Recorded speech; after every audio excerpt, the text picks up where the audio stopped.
Hello everyone. Hopefully I'm getting to my long-awaited video on changing habits. The video that we did prior to this, I was talking about adding new habits into your life and not changing ones that were existing or replacing an old habit with a new one. So I wanted to touch on that today. Replacing an old habit with a new one is probably one of the harder things to do because we're humans and we hate change. We don't want to do anything differently. We just want to carry on with our own established routine, and that's just the way we want things to be. The idea of change makes us very uncomfortable. And so the first thing that we want to do when we're considering behavioral change is pick one behavior that's going to be our goal to change. So I might pick something that's kind of large. I might say, well, my change behavior goal is going to the gym 5 days a week, or the goal I have is cooking healthy every night, or meal prepping on Saturdays, or not snacking so much in the evenings. That's my long-term goal. If I don't set that as a more, I guess if we were talking technically, it would be a short-term goal if we're going with, the typical stuff. But most of the time what people do is they say, well, my goal is X. I'm gonna go to the gym 5 days a week. And so they just get up one day and they say, I'm gonna go to the gym 5 days a week. And then after 2 weeks, they're not going anymore. Or I'm gonna eat healthy and I'm gonna meal prep every Saturday. And then after, a month, they're not meal prepping anymore. So when we're talking about a goal for change, we're talking about, maybe a couple months down the road to get to where you actually want to be. And so we're going to look at a gradual change. Now, when you're wanting to start with your change, you're going to pick one aspect of that behavior that you want to start working into your day-to-day, or into the days that you want to do something different. So you might decide, let's say maybe changing your eating habits in the evening. If you sit down to watch TV and normally have 10 bowls of popcorn, you might decide, okay, well, I'm gonna make my popcorn, but I'm also gonna make some apple slices, or some fruit, or whatever it is you're hoping to replace the popcorn with. So you're not telling yourself, no more popcorn, I'm going to get rid of it all out of my house and I can never have it again. You're saying, no, I'm going to start introducing something else. And you have it there as an option.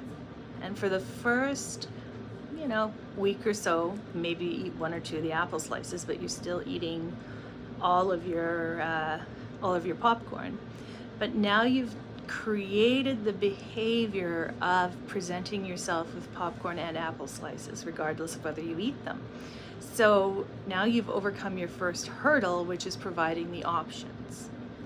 After you've done that for about a week or so, maybe even 2, depending on how much of a challenge that is, and you're doing it regularly without it having to be a real push to make yourself do it, then you might decide, okay, now I'm going to shift my behavior again, and I'm going to tell myself I'm going to eat all my apple slices, and then when I'm done them, if I still want the popcorn, I can have it.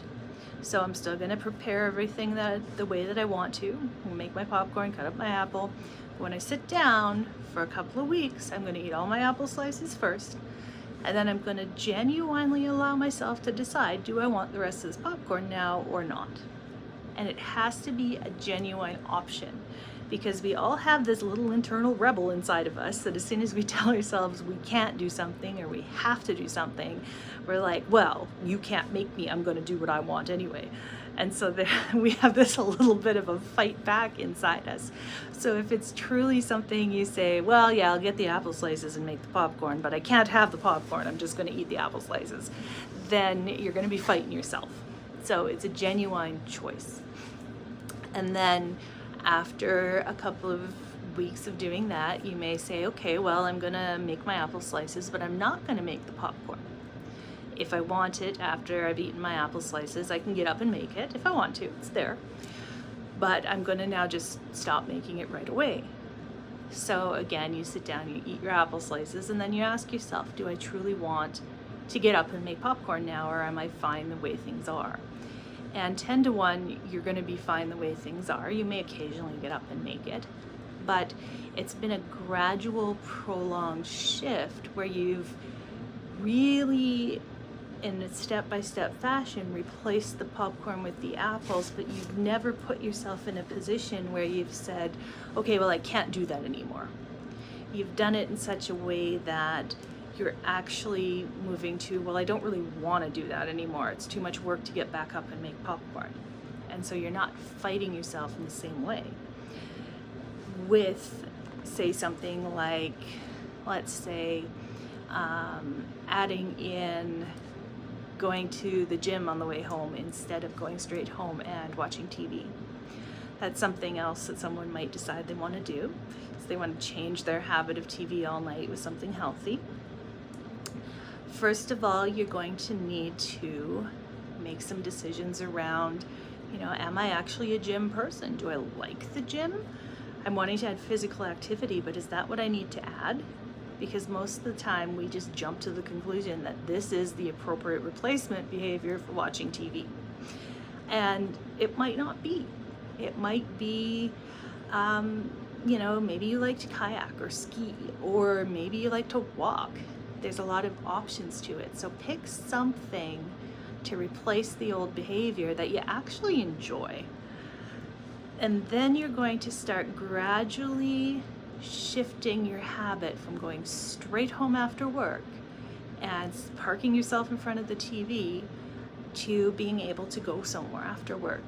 So maybe you start stopping at the grocery store to get groceries to cook your meal in the evening on the way home. It's not so much that you want to start shopping every day on a regular basis, but it is that you're getting used to not going straight home, but you're doing it in a way that it's a short stop, you're picking up a couple of things you need, and then you're home.